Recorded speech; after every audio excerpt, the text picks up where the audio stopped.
Hello loves, welcome back to our channel. Hopefully I'm not super like whited out. As you can tell by the title, this is going to be my first surrogacy Q&A video. After I announced that I was going to be a surrogate mom, I had a flood of questions. So many people are interested in knowing more about it or just like curious about the whole process of it.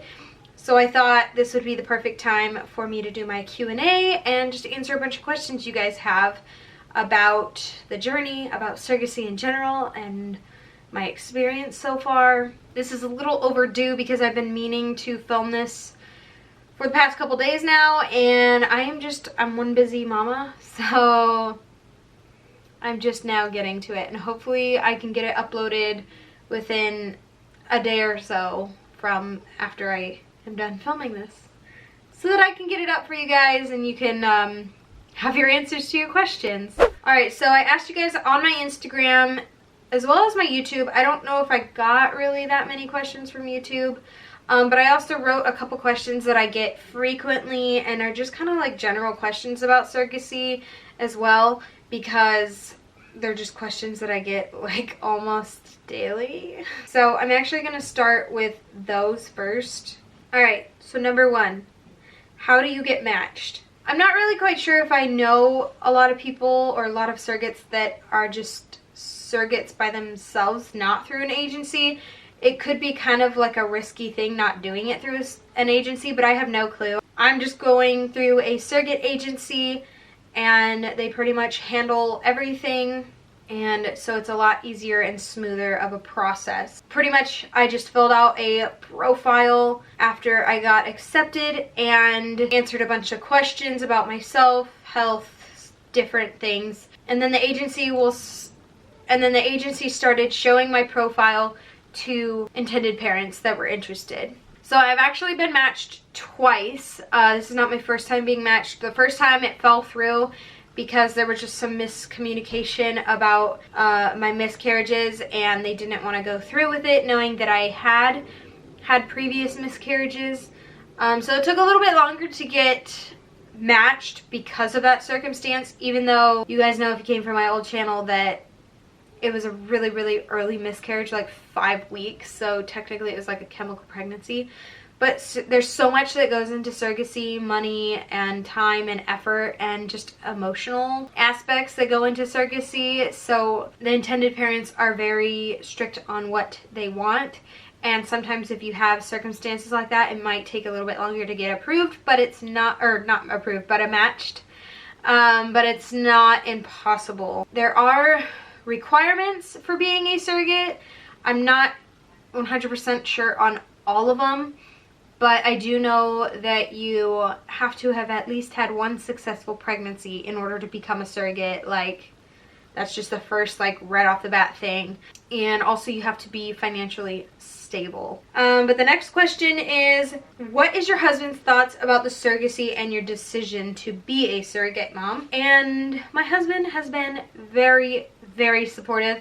From the second I told him that I possibly wanted to be a surrogate, he was probably the most supportive person out of everyone. And I've received a lot of support from people. So my husband is 100% on board. He has researched into it just like I have, and we have had long discussions about it to make sure that this is something that we really want to do, and he's been 100% supportive. Next question, how do you know you won't get attached to the baby? This is probably the biggest question I've received. Like, so many people have asked me this question. Sometimes it's kind of hard for me to explain it, but to put it simply, in John's terms, I am like a glorified incubator for this baby. So it's not mine. It doesn't have any of my DNA or genetics.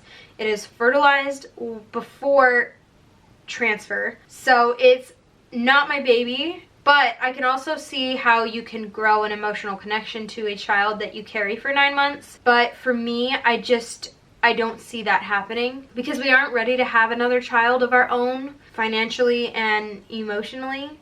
So I'm doing this surrogacy purely out of the passion I have for helping someone start a family and giving them a little miracle. With my past miscarriages, it gives me a whole new perspective on how it can be so difficult for people to have a baby. And it's crazy because what I went through with my miscarriages is completely different than having fertility issues. And it's completely different than like IVF and everything. So, but it's just given me a new perspective on things, and I'm really so strongly passionate about helping someone start a family. And also, what people don't realize sometimes is that you're going through this process with a set or an individual that's your intended parent, or that's the baby's intended parent, and you create a bond with them because you're going through this process with them as much as they're going through it with you. I think that's the biggest thing. Is I don't know how I could build a strong bond with someone by giving them a child and not be able to give them the child. I mean, technically I can't, there's no way I can keep the baby anyway, even if I like weirdly grow feelings for it, because it's, you know, it's a contract. But I just don't feel like I will be emotionally attached to it, and hopefully I didn't make that as long as it should have been, and hopefully you understand what I mean. Of course my camera's gonna die, so we're gonna try to hurry. How much do you get compensated? That is another one that I've received, and I'm sorry to say this, but I'm not going to be answering what I'm getting compensated because it is supposed to be kept confidential in my contract, because every surrogate gets paid differently. So what I get compensated could be different than what you get compensated. So I highly suggest, if you are interested in surrogacy, reach out to an agency and just ask them for their benefits package, and that'll explain all of what you will be getting compensated for. And again, every agency is different, so reach out to a couple of them and kind of compare them. That's what I did. But you do get compensated for many different things. You don't have to pay out of pocket for anything. Everything is covered. But I'm not going to be throwing out any numbers, and I hope you guys understand that. So someone asked, my husband wouldn't let me give a child away that has my genes. How does your hubby feel? So I kind of already answered that. It has none of my genes. It will have none of your genes. Surrogacy is way different than like donating your eggs. You are literally just growing the baby. It has none of your DNA, none of your genes. So there shouldn't be any worry for that. Someone asked, what made you want to do surrogacy? I actually met someone through Facebook, probably through like mutual friends, and she became a surrogate mom, and she posted about it, and I was so like, it caught my attention, and so I reached out to her because when I saw the post, it like sparked something in me, and I instantly became interested. And so I messaged her, and we talked for a while about it, and she gave me so much information, and then I reached out to a couple different agencies and researched more about it, and I just fell in love with the idea. So I'm actually a part of a Facebook group of surrogates, and there is just so much support in there, and I absolutely love it.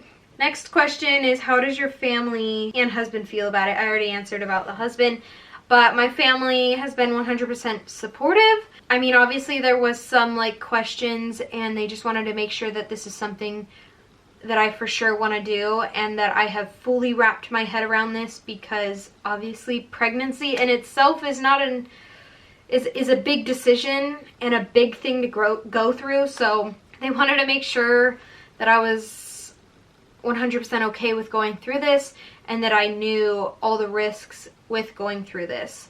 Because again, also surrogacy is way different than normal pregnancy, because it's just a completely different process, and there's just so much that goes into it. They just wanted to make sure that I was okay with it, and after that they've been so supportive. Okay, so another question is, are the intended parents local or international? My intended parent is international, and yes, I said intended parent because there's only one intended parent, and they are from China. I know you guys are probably like, oh my god, how does that even work? So she will travel to me whenever, you know, she either wants to or needs to, and she will obviously travel to me for the birth, and I will pick out, you know, the hospital and everything that I will deliver at. People have also asked me when my transfer date is, and I'm sure I will have this video up before my transfer date. I actually don't know my transfer date as of right now because I have to wait until my cycle starts, and then they have to start monitoring me. My cycle should be starting within the next week, a week or so, week and a half, unless it got thrown off, but I don't see why it would. But once it starts, they'll do monitoring, and then they will plan my transfer date. And me and John will both fly to California and do the transfer. We'll do the transfer. He'll just, you know, be there to support me. Hunter will be staying with a family member because after the transfer, I have to be put on bed rest. So we have to be there for like 2 days or so. But I'm not sure when it will be just yet, but I will be updating you guys as soon as I know. So this person asked a lot of questions. I'm going to try to break them up into multiple questions. The first one is, does the parents keep in contact with you? They do. We have a special app that we talk to each other through, and I've even video chatted the person, so I have met her through video chat, and we've chatted a couple times. But I'm pretty sure we'll just like contact through that app. It's like a messaging app. How does checkup appointments work? Like I said, they will be local with whichever OBGYN that I choose. Is my husband allowed to go with me to the checkups? Yes, he is allowed to go with me to any checkup, you know, because like I said, they want to make sure that you have a support system. So he can most definitely go with me to appointments, as well as he will be in the delivery room, because I'm able to choose who I want in the delivery room. And even if I want the intended parent in the delivery room, which I am definitely allowing, but if it comes to the point where I can only have one person in the delivery room, I will probably have John in the delivery room because he's, you know, my support system, which is also the next question they asked.